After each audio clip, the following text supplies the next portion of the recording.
दर्शकों, crime files देख रहे हैं आप और मैं हूं आपके साथ वैभव मिश्रा।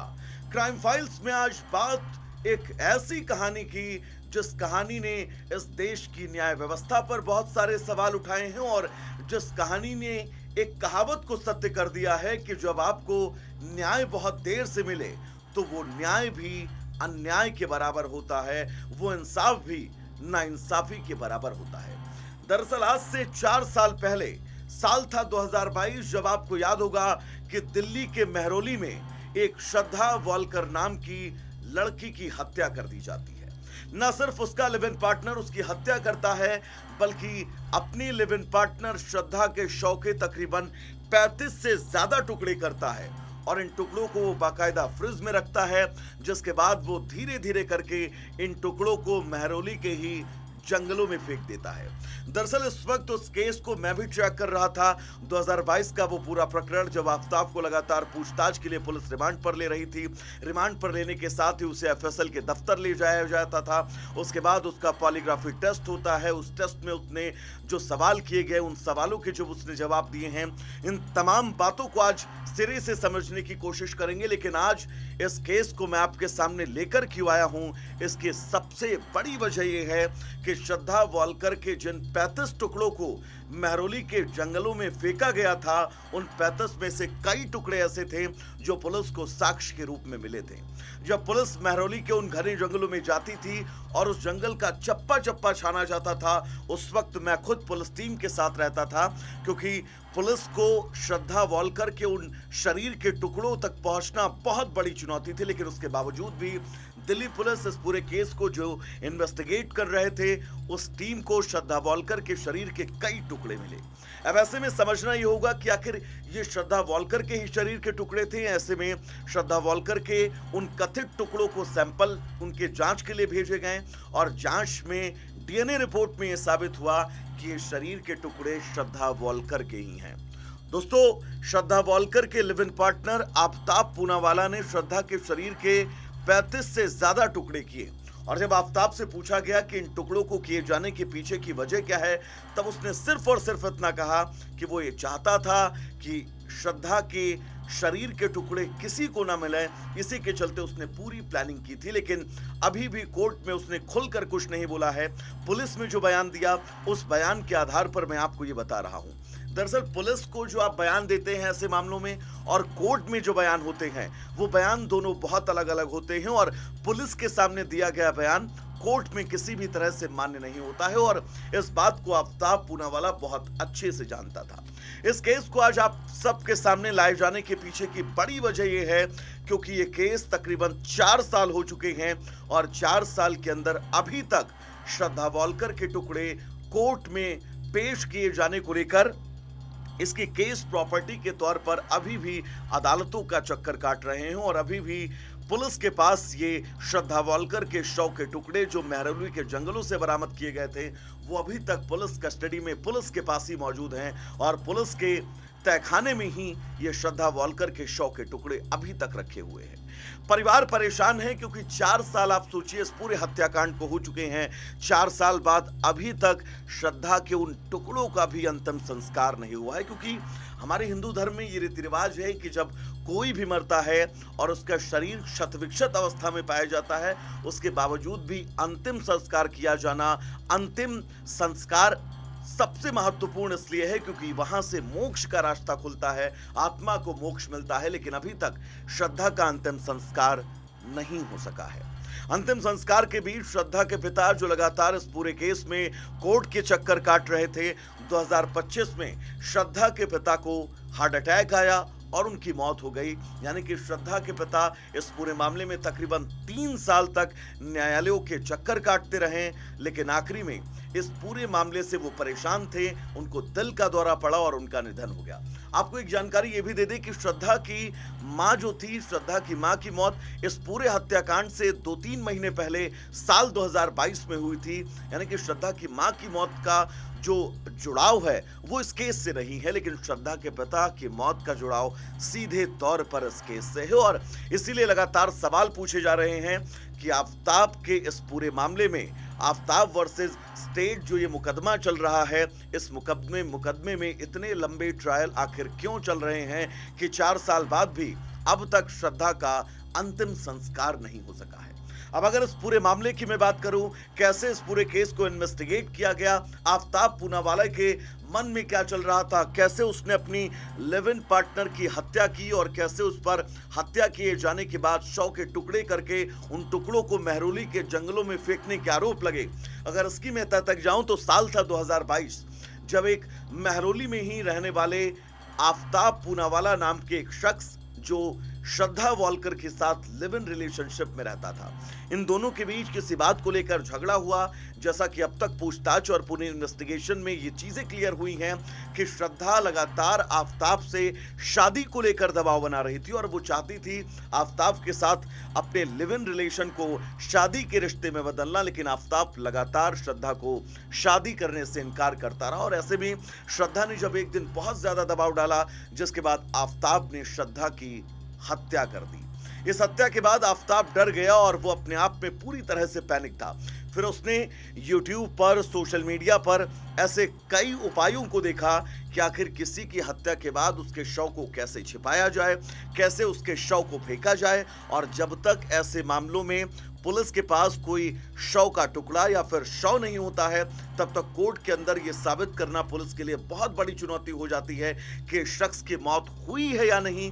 और अगर हुई है तो हत्या फलाने या फिर इसी शख्स ने की है। तो ऐसे में आफताब YouTube के जरिए इन तमाम चीजों को देखता है, समझता है, इस पूरे केस को स्टडी करता है और उसके बाद वो ये समझ जाता है कि अगर मैं श्रद्धा वॉलकर के शरीर के टुकड़ों को महरौली के जंगल और आसपास के तालाबों में फेंक दूं, तब शव न मिलने की कंडीशन में उसका मामला बहुत पुख्ता रहेगा और उसे जेल से आसानी से जमानत मिल जाएगी। इस पूरी प्लानिंग के तहत उसने श्रद्धा वॉलकर के शरीर के 35 छोटे छोटे चॉपस्टिक से टुकड़े किए। आप अंदाजा लगाइए, जिस लड़की के साथ आप लिव इन रिलेशनशिप में रह रहे हैं, सबसे पहले उसकी हत्या, फिर उसके बाद उसी पार्टनर के शरीर के टुकड़ों को 35 भागों में बांट देना। 35 टुकड़े करने के बाद श्रद्धा के उन शवों को एक साथ उसने फेंकना जरूरी नहीं समझा और यह भी उसके प्लान का हिस्सा था। उसने बाकायदा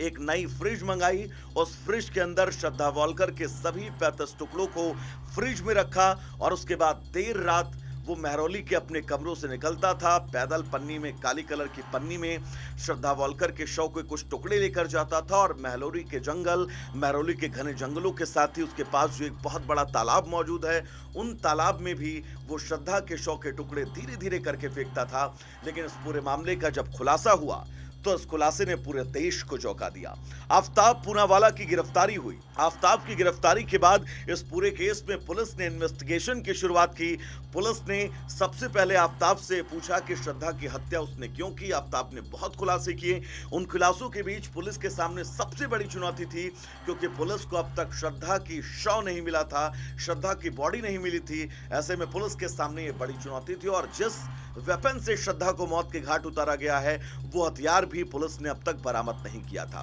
महरौली के जंगल, जैसा कि आफताब ने बताया, महरौली के पास तालाब, जैसा कि आफताब ने पुलिस पूछताछ में बताया, महरौली के पास एक बहुत बड़ा खाली प्लॉट है। उस प्लॉट में लोग अमूमन आसपास के कूड़ा फेंकते हैं। उस प्लॉट का भी उसने एड्रेस दिया और ऐसे में दिल्ली पुलिस और क्राइम ब्रांच की टीमें लगातार उन इलाकों में पहुंची और कुछ बॉडी पार्ट्स जो है वो श्रद्धा के बरामद किए गए, जिसके बाद श्रद्धा के पिता का डीएनए लिया गया। उस डीएनए को श्रद्धा के उन टुकड़ों से मैच कराया गया और मैच कराने के बाद जो रिपोर्ट सामने आई, उस रिपोर्ट ने यह तय कर दिया कि ये श्रद्धा वॉलकर के ही शरीर के टुकड़े हैं, जिन टुकड़ों को आफताब ने फेंका था। लेकिन आफताब जैसा शातिर अपराधी यही नहीं रुका। वो जब पॉलीग्राफी टेस्ट में एफएसएल की टीम के समक्ष मौजूद था, उस वक्त फॉरेंसिक की टीम ने उससे कई सवाल किए कि आखिर उसने हथियार कहां से खरीदा, उसने इस पूरी प्लानिंग को कैसे एग्जीक्यूट किया, उसने कैसे श्रद्धा वॉलकर की हत्या की और हत्या के बाद का प्लान कैसे बनाया। तो आफताब ने जो कुछ भी बताया उस सब में उसने सिर्फ इस बात का जिक्र किया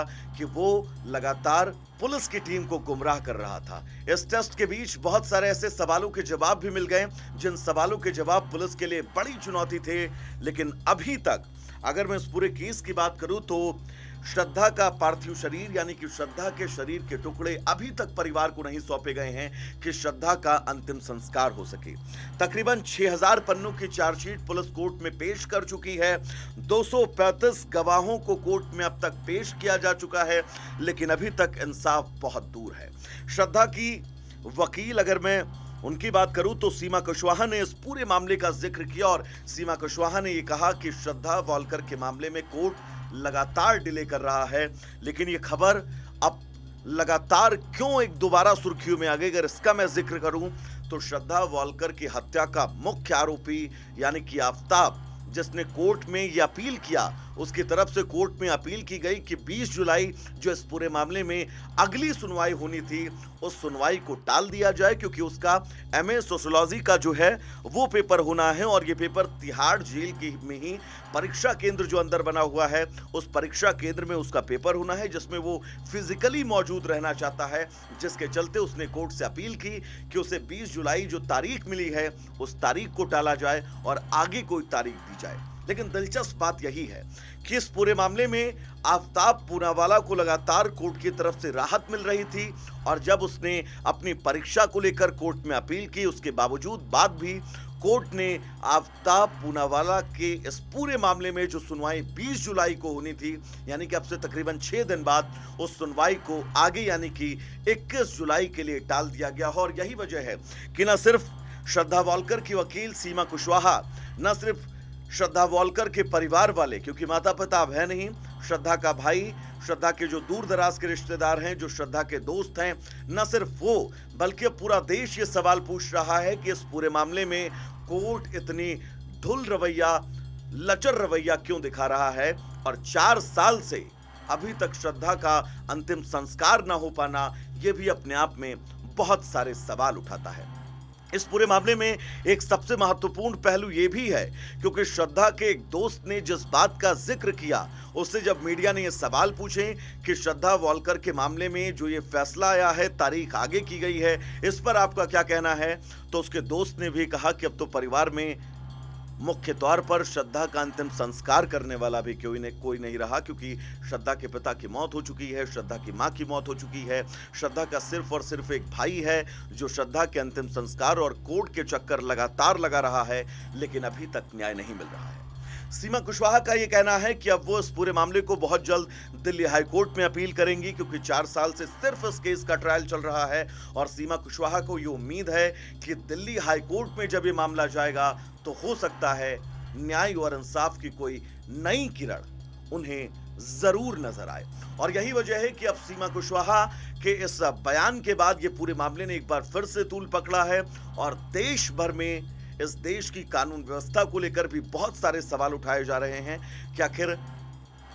4 साल हो गए इस पूरे मामले में और अब तक श्रद्धा के अंतिम संस्कार नहीं हो पाया, अब तक के श्रद्धा के इस पूरे मामले में किसी भी तरह का कोई क्लियरिफिकेशन या फिर कोर्ट अब तक आदेश और अपने अंतिम फैसले तक नहीं पहुंच पाई है। तो क्राइम फाइल्स में आज के लिए बस इतना ही। क्राइम फाइल्स में लगातार हम ऐसी तमाम खबरों को, तमाम वारदातों को तहकीकात से पूरे डिटेल्स आपको समझाते रहेंगे। फिलहाल आज के लिए आपका बहुत बहुत शुक्रिया।